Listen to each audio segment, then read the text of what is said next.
Militia regularly keeps cameras from entering the compound, but they invited our television crew and RT Simone Del Rosario inside for a special tour.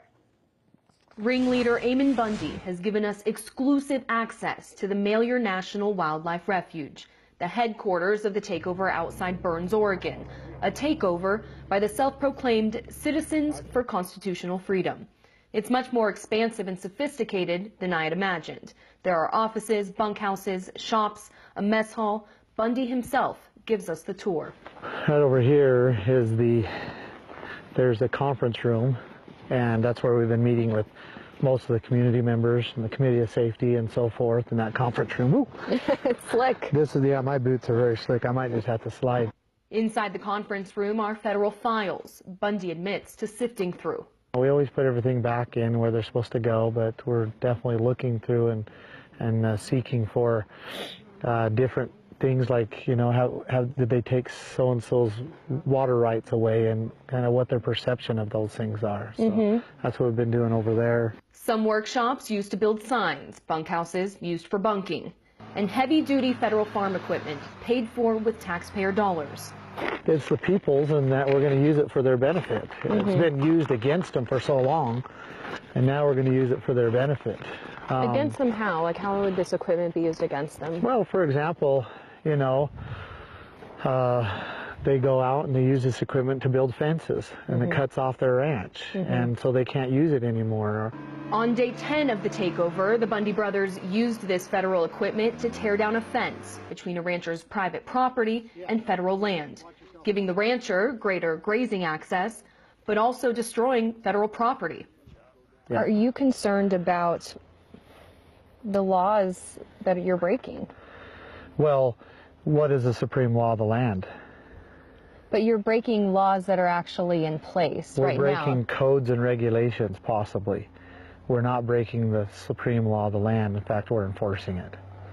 But there's going to be, if you're trying to alter the government, there are still, there's laws that are written in the government that you're trying to alter. So maybe this is part of the laws that you're trying to alter, but they could still arrest you. They could still get you on a number of charges. Sure. The laws on the books that are unconstitutional are so tremendous, if you will. There's so many of them that every day you and I break them. And that's part of the problem.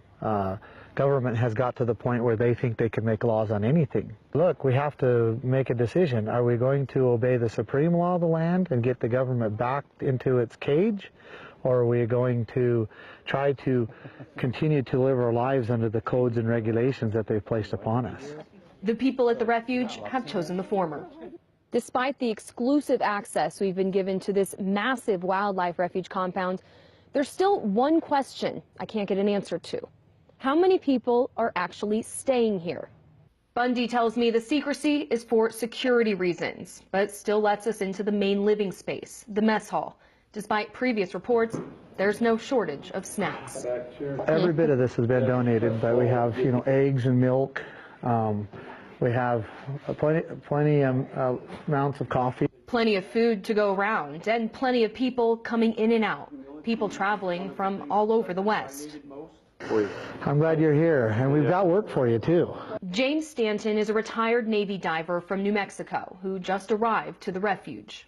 I can't help but tell you how I look up to you, and I'd like to give you something if it would be all right. May I? Sure. I didn't always like who I served, but I did it anyway, and I'm proud to give you this to say that all of my years of service are dedicated to you in any way possible. Thank you very much. That's tremendous. I'm grateful that I finally met you, sir. Thank you. Bundy tells me it's an honor and a gesture he does not deserve. But Stanton is not the first to come out and pledge his allegiance. He came here from Fort Sumner, New Mexico. There's a lot of people coming from all over to join you and your cause here. Well, I think that it shows the reality of what is happening across the country.